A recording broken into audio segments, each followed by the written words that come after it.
तो ये lexical analysers जो हैं या स्कैनर जो है आप ऑटोमेटिकली भी क्रिएट कर सकते हैं, और उसके लिए कुछ टूल्स हैं जो कि अभी हम देखने जाएंगे। लेकिन उसके लिए आपने दो चीज़ें जो हैं वो स्पेसिफाई करनी हैं।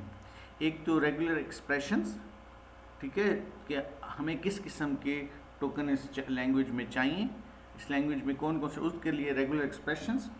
और दूसरा जो है कि आपके पास जो है आपने रूल्स बनाने हैं लॉन्गेस्ट टोकन के लिए। लॉन्गेस्ट टोकन से मेरा मुराद यहाँ पर ये है कि फॉर एग्जांपल आपको मैं एग्जांपल से समझाता हूँ कि अगर आपके पास इफ़ है और इफ़ स्ट्रीम है तो हमें ये इफ़ स्ट्रीम पिक करके देगा, क्योंकि हम लॉन्गेस्ट जो है वो चाहते हैं, हम ये नहीं चाहते कि वो हमें इफ़ दे दे, ठीक है, तो वो इफ़ स्ट्रीम हमें देगा, ठीक है। तो इसके लिए आपको कोई रूल्स बताने पड़ेंगे, और ये दो चीज़ें, एक रेगुलर एक्सप्रेशन और दूसरा ये रूल्स लॉन्गेस्ट मैच केसेस के लिए ये आपको बताने पड़ेंगे। अच्छा, जो टूल्स हैं उनके दो टूल्स हैं, एक फ्लेक्स है और एक जेलेक्स है। और जब आपके पास यूनिक्स सिस्टम आता था 1970s में, तो उसके साथ लेक्स टूल आता था, लेक्स उसको कहते थे, और वो आपको आप उसको उसकी स्पेसिफिकेशन फाइल देते थे और उसकी बेस पर वो आपको स्कैनर बना कर देता था, ठीक है, ऑटोमेटिकली। फ्लेक्स जो है इसको ये फास्ट लेक्स, इसका मतलब है फास्ट लेक्स, और इसका जो कोड होता है जो जनरेट होता है वो C या C++ में होता है, ठीक है। जो आपके पास स्कैनर बनेगा या लेक्सिकल एनालाइजर बनेगा वो C++ में होगा।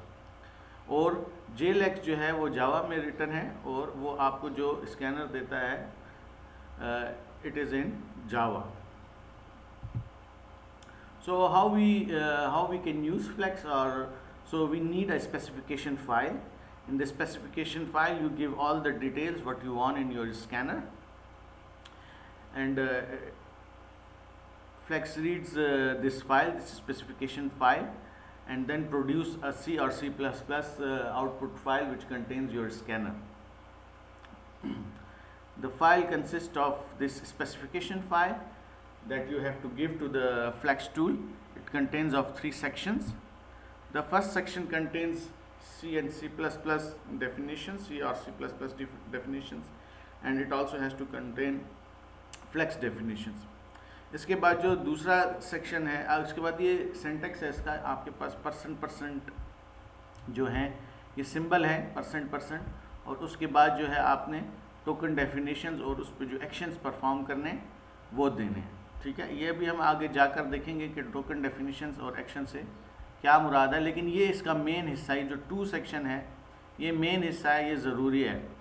इसके बगैर जो है आप स्कैनर नहीं बना सकते, या फ्लेक्स टूल जो है स्कैनर आपको बनाकर नहीं दे सकता। इसके लिए जो ऑप्शनल कोड है, इसके बाद अगर आपने इन चीज़ों को एक्सेस करना है किसी तरीके से, तो ये ऑप्शनल यूज़र कोड है, ये ऑप्शनल है और ये ज़रूरी नहीं है, ठीक है।